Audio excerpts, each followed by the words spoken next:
Hello and welcome to this dot connecting videocast for subscribers to davidicke.com.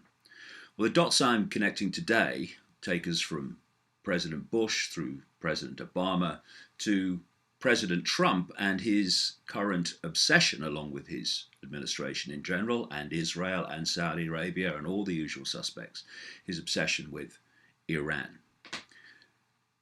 More and more people, even in the short time he's been president, who were either sitting on the fence before or supported him, are beginning to see what this Trump phenomena is really all about and where it can potentially lead.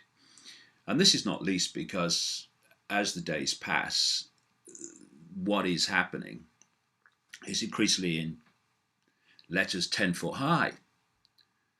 Of course, it will take neon lights flashing before many Trump supporters see through the facade and realize they've been had. And I do completely understand that, because there are few more powerful ways to get people to believe something than tell them what they want to hear. You tell them what they don't want to hear, of course, there's a resistance. They don't want that to be true.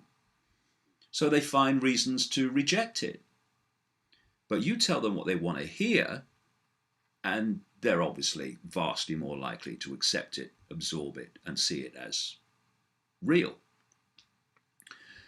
The progressives and that wing of American politics had this foisted upon them when the system did a job on them with Barack Obama. Of course, what did he do? He told them what they wanted to hear.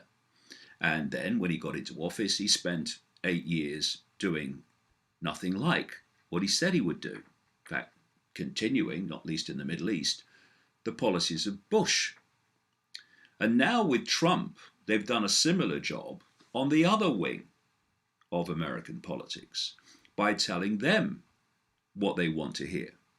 And Trump has said he will do this, he will do that. He's thrown in a few areas of conspiracy research. He said that, oh no, the whole global warming thing is a hoax. He says it's by China. Nonsense. It is a hoax, but not by China. And he's thrown in a few questions about 9/11 here and there. And he has therefore not only pulled in the if you like, the right in American politics, he's also pulled in much of the alternative media in America into this facade, into this vaudeville that is the Trump phenomena. Because it has to be psychological in the way people are pulled in, because this whole global conspiracy manipulation is a perception deception. You can't control people en masse, billions of people, physically, although this surveillance state is going closer and closer to it. You have to persuade them to believe what you want them to believe, to see the world and themselves as you want that to be seen. So that if you've got their perception, you'll get their actions. You'll get what they'll support, what they won't support. And politics is just an enormous perception deception. This is how it works. If you look into most countries, you have two parties, sometimes three, mostly two, America's a classic, that have any chance of forming a government. So people vote for Party A, and they get into government and they don't do what the people want who voted for them. And so to get Party A out, people are left with one choice. They have to vote for Party B. So they get into power and nothing changes. The same thing goes on, like Obama following Bush, basically. And so now you don't like Party B and what they've done, because they've pretty much done the same as Party A. So how do you get Party B out? you've only got one choice at the ballot box, and that's to vote for Party A again. And so you go A, B, A, B. It's choice. It's democracy. No, it's a farce. It's a rigged system. Now, the next question in this political illusion is, why do the parties do basically the same thing when they get into office? Well, it works like this. If you look at the Bush administration, that was controlled, I mean, even acknowledged in some parts of the mainstream media, by a group of people who were known as neocons or neoconservatives. And then if you look at the Democratic Party, they are controlled by a similar group of people, not least people including George Soros, Zbigniew Brzezinski, these sort of people, by a group that I call the Democons. And then, this is the key point, if you go back one step more into the shadows, outside of the public gaze, the neocons and the democons answer to the same force, the same masters. And thus, whoever's in power, be it Republican or Democrat, that force is always in power. And the idea, therefore, is to use this perception deception to kid people that they actually have choice when the same force is always in power. And not least thanks to the alternative media over the last few decades, particularly more recently, people have started to see that actually, as some people say in America, it doesn't matter who you vote for because the government still gets in. Yes, the secret government, that force in the background. And so people have got more and more cynical and disinterested in politics, but you've got to keep them interested to give the political system any kind of credibility. So you sell them the first black president. Well, that worked out well for black people, didn't it? That brought people together. And you sell them a man who is about change and he's going to be different. Oh, yeah, vote for him. Well, that, after 8 years, went nowhere, which made many people even more cynical, not least because the person who was from the Democratic side, supposed to replace Obama, is one of the most corrupt politicians, with her husband, in American political history, Hillary Clinton. But then along comes Trump. And what does he do? He grabs the interest of people. Whether they like him or whether they don't like him, he's grabbed their interest. They're engaged in this farce called political choice and political parties. And so now we have Trump replacing Obama, but as I'll come to, what it looks like very clearly is it's just going to continue for reasons I'll explain. And for anyone who doesn't think that presidents are told what to do and that this hidden hand in the background is calling the shots, they should just look at the leaked WikiLeaks email of a man called Michael Froman, a former executive of Citibank, who sent an email to the Obama group before Obama was elected, suggesting the names for his administration in all these different positions, in the major positions of government and their subordinates. And what happened when Obama came to power is that almost in its entirety, those suggestions were appointed by Obama to government. This is the way it works, where this hidden hand is dictating to what are not the most powerful man in the world, but are just gophers for this force. Now, are we really going to believe that out of nowhere, just like Obama appeared to come out of nowhere, that Donald Trump has bucked the system?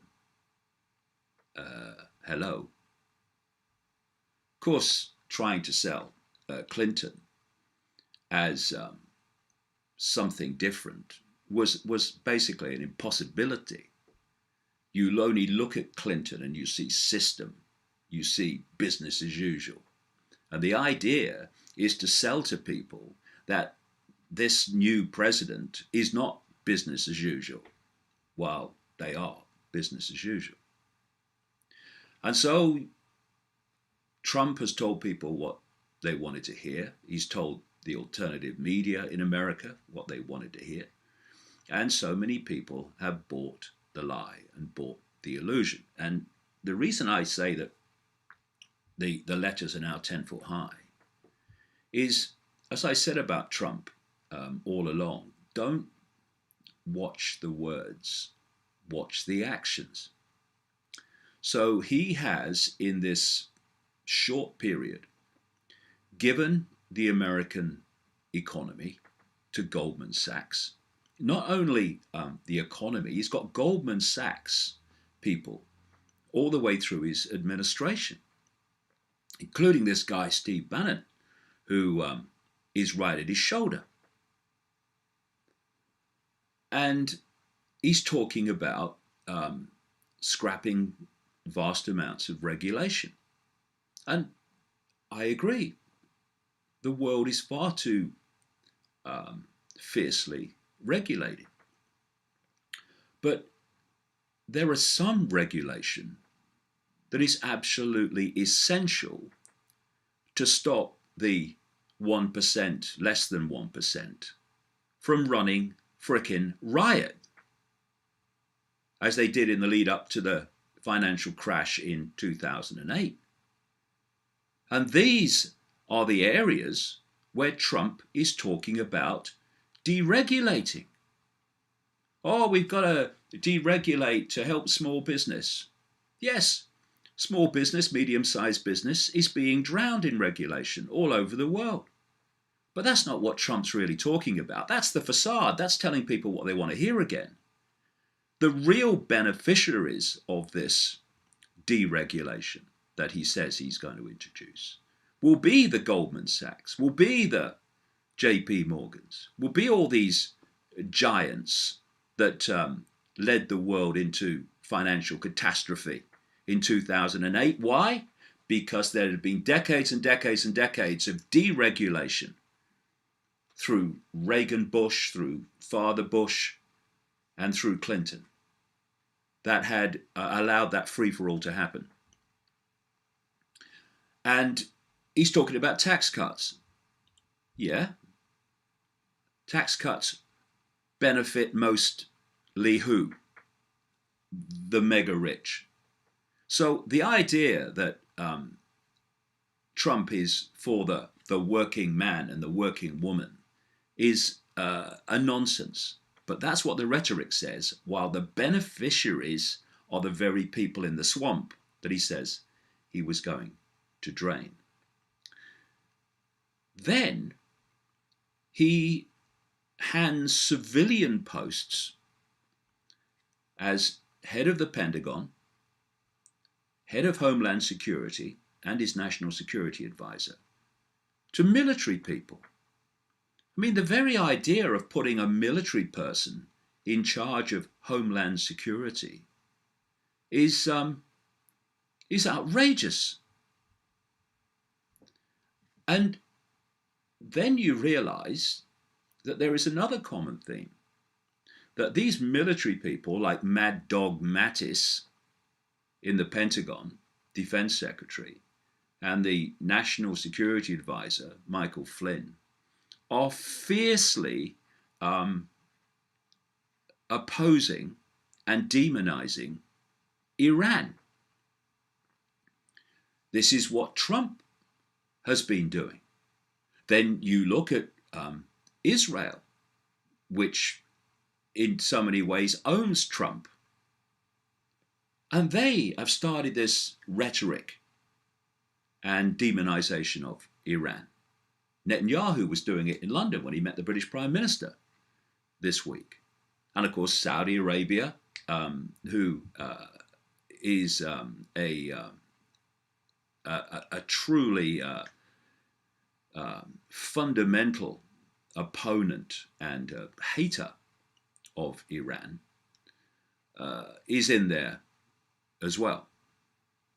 And I posted this picture on the website and social media on December the 15th last year, because it was already obvious to me where this whole thing was going. When you put the dots, you put the pieces together.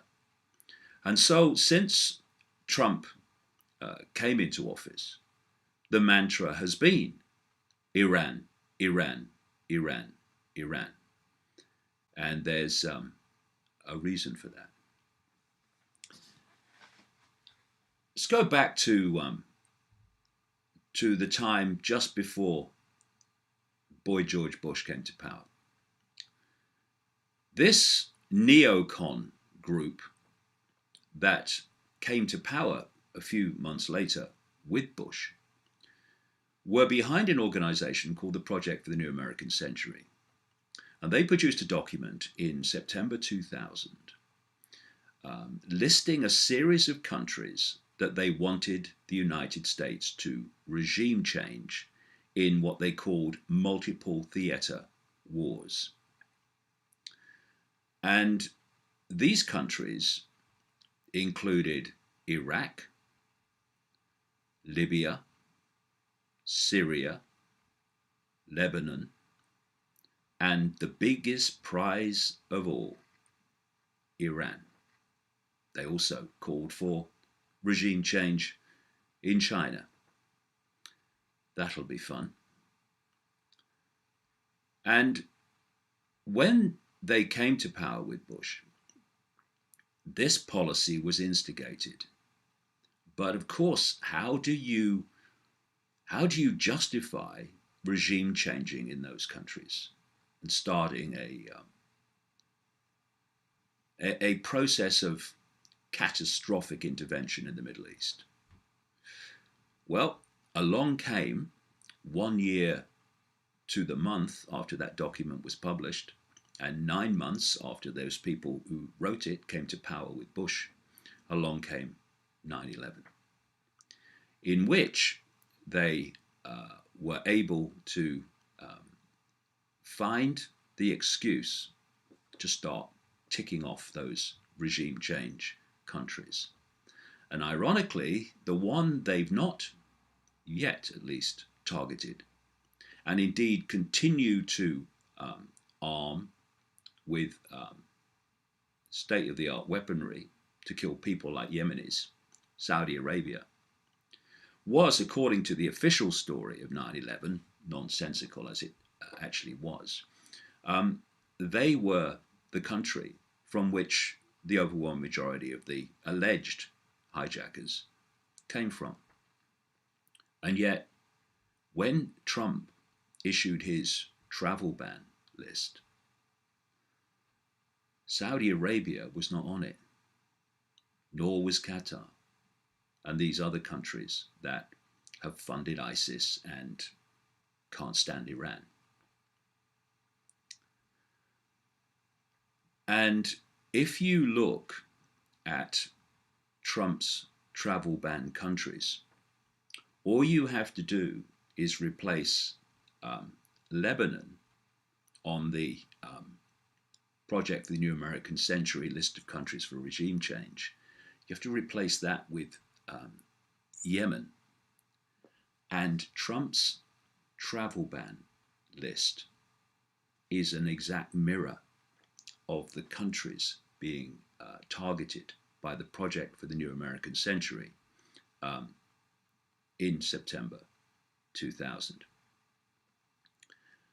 And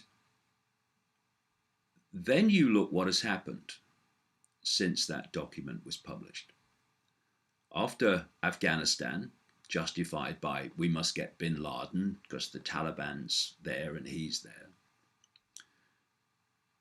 there was the invasion of Iraq, completely made up with weapons of mass destruction. Why? It's on the list.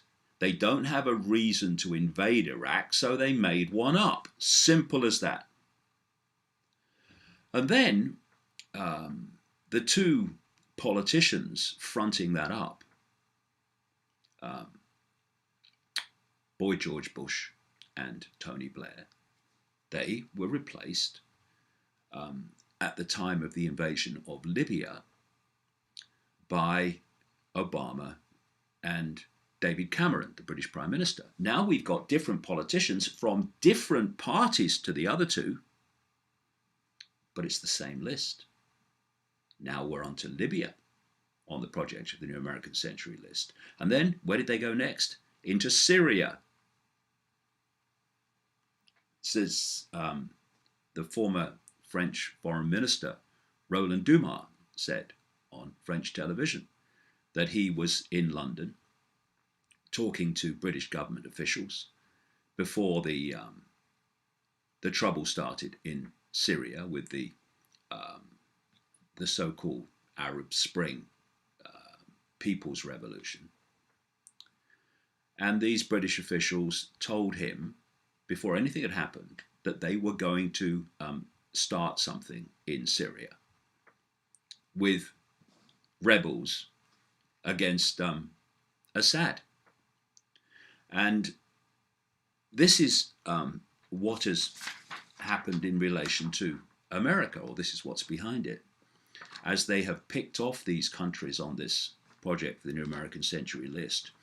Here is a document headed U.S. Special Forces Unconventional Warfare Strategy, November 30th, 2010.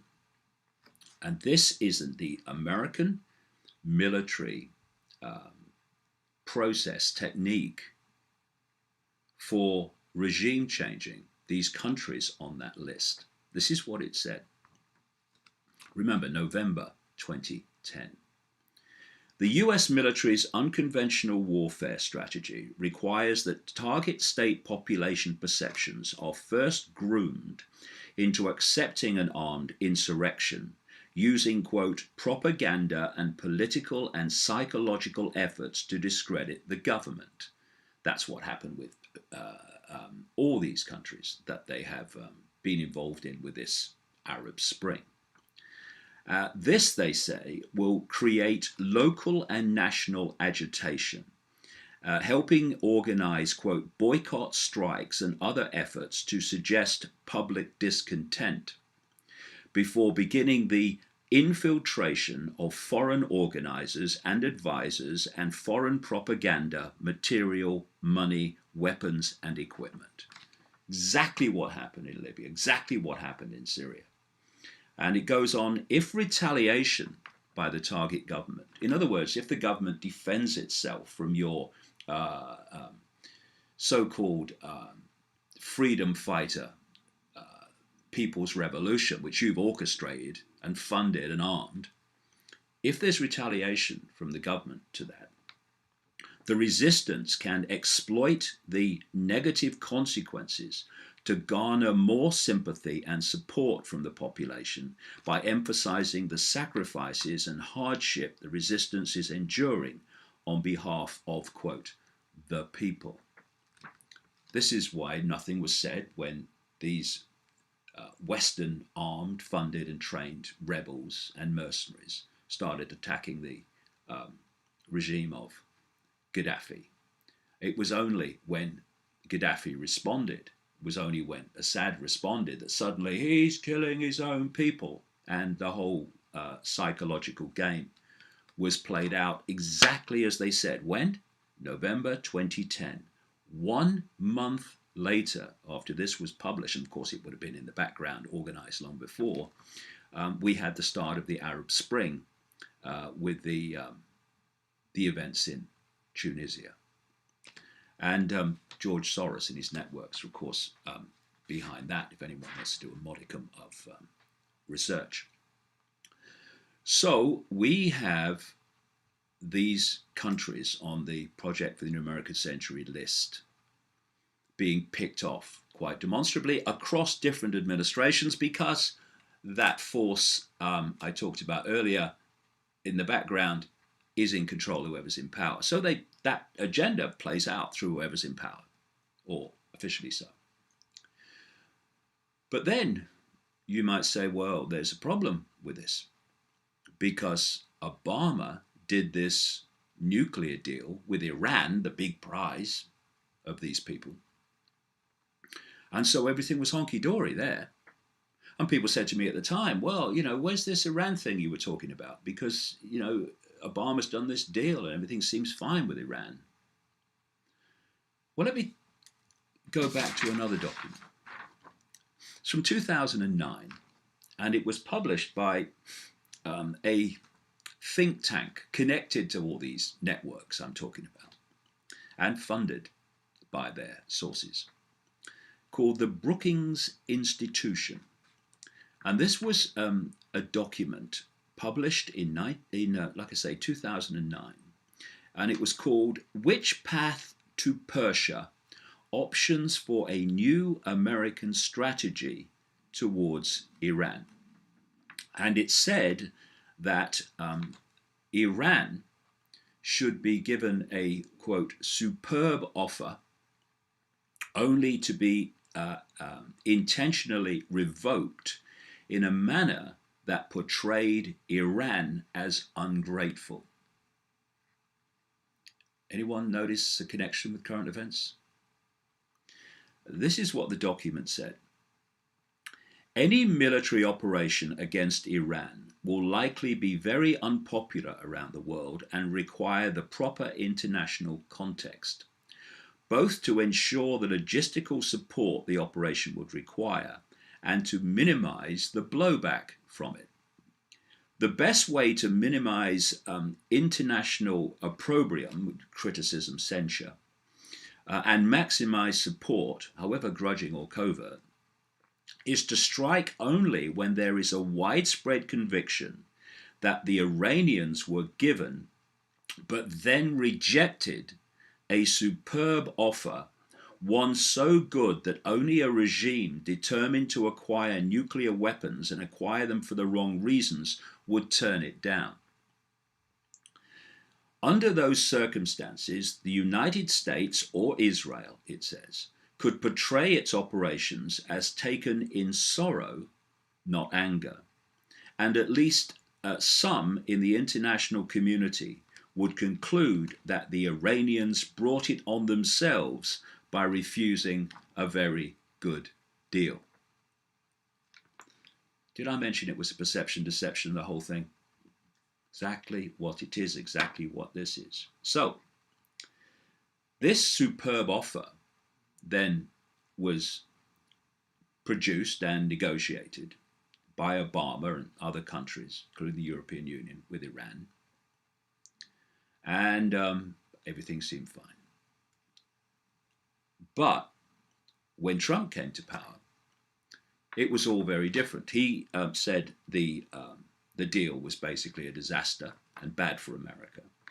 And when there was a testing by Iran of a ballistic missile recently, which was not in contravention of the deal, they had their excuse. And what did Trump say? Trump said, and so did this Michael Flynn, national security advisor and Iran hater extraordinaire, along with his mate, Mad Dog. They said that Iran had been put on notice, and that Trump said that Iran should have been thankful, here's the wording again, should have been thankful for the nuclear deal. And this is one of his tweets. Yes, the American president, communicates with the world on Twitter. This is what Trump said. Iran is playing with fire. They don't appreciate how kind President Obama was to them, not me. Which kind of fits this whole Brookings Institution scenario to put the blame for any conflict upon Iran. And this is how it works in the background, manipulating public perception to accept what the agenda wants. This is why all the propaganda against Gaddafi at the time, all the propaganda against Assad, that's what it's all about. All the propaganda against Saddam Hussein about weapons of mass destruction that could strike British targets in 45 minutes to justify an invasion. It's all a perception deception. And so let's come back to Trump. You have a situation where this man is perceived to be different and outside the system. I mean, don't start me laughing, I'll never stop. And yet what we're seeing is a continuation of the same theme and the same countries being targeted that has passed through Boy Bush, Obama, and to Trump. And, you know, the people in the alternative media who have campaigned against certain things and exposed certain things over the years, they really do need to rub their eyes and refocus on what they're now supporting. We have a situation where Goldman Sachs has been given the economic control of the United States. We've had these military people given these what should be civilian posts. We've got Trump talking about torture is justified, demonizing Iran on the way to seeking conflict with them, and you know, causing chaos. And as I said in last week's video cast, chaos is the currency of these people. They want chaos so that they can offer the order out of the chaos, which is to transform society in the way they want it to change. It's what might be called creative destruction. You destroy the status quo through chaos, whatever that status quo is. You then change the status quo. You then creatively destroy that status quo, and so it goes on. And at each new status quo, the world has changed. There's no two greater examples than the world wars in the 20th century. The First World War vastly changed and creatively destroyed the status quo that had been before. And then the Second World War came along and destroyed the status quo that had followed the First World War. And we're just seeing the continuation of this. And you see, this is the danger. I'm not even saying that Trump is fully aware of what's going on. He probably isn't. But the people around him are. The people in the shadows that control the people around him are. And what they have now in the White House is an extreme narcissist with an ego so big and so fragile that he can't let criticism on Twitter go, or criticism by some celebrity go, without having to react to it. This is not what mature, secure people do.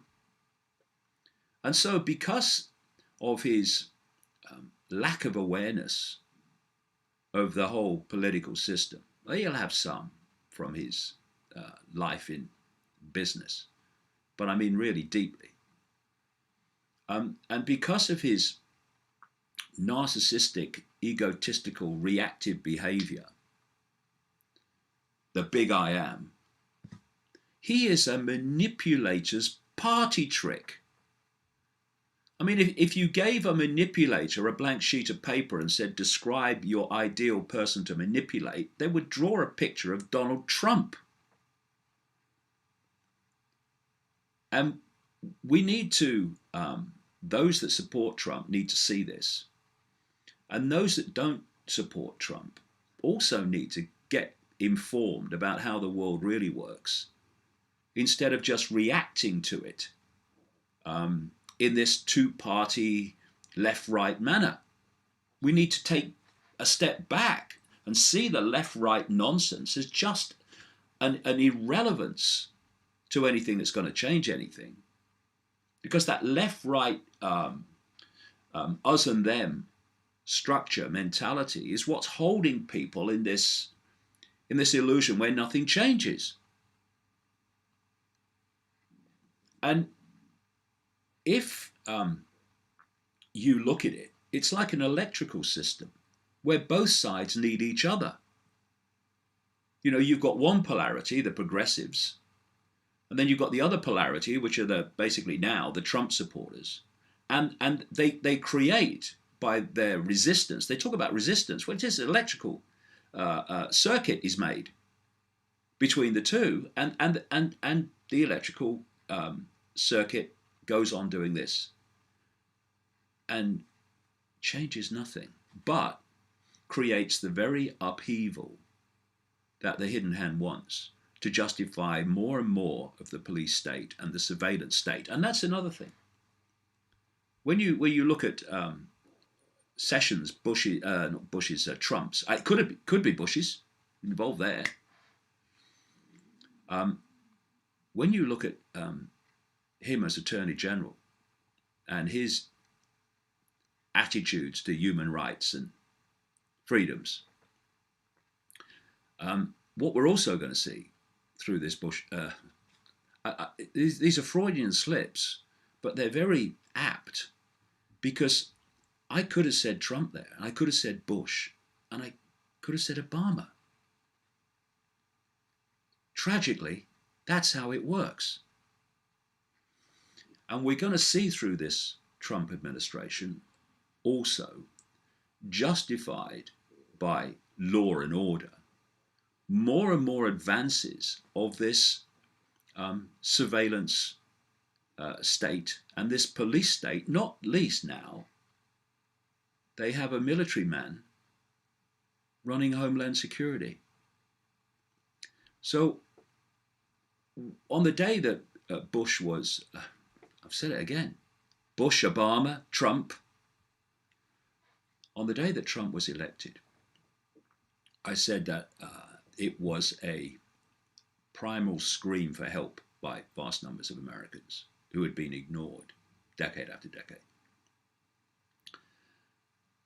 But that they were voting for an illusion that Trump was not what he claimed to be. We're now starting to see that already. But I said I hoped that the experience of seeing the Trump illusion unfold would lead people to the next stage, which is the realization that this rigged political system of left, right, Democrat, Republican, conservative, Labour, whatever country, whatever parties, this rigged system is never going to change anything for the better. And thus we have the realization that there are billions of us and a very few who are in full awareness manipulating those billions towards the end that my books expose in detail. And if we stop cooperating by not following the diktats of these people when they impose and impinge upon our freedoms and basic justice and fairness, then we take their power away. We have the power, but we give it away in acquiescence to that which we think has the power. The only power they have is the power that we give them day after day after day.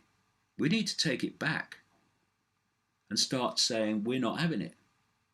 Not by voting for Trump or voting for Clinton. It's going to change nothing. But by refusing to cooperate with what the system seeks to impose upon us. Do that, and we'll get somewhere.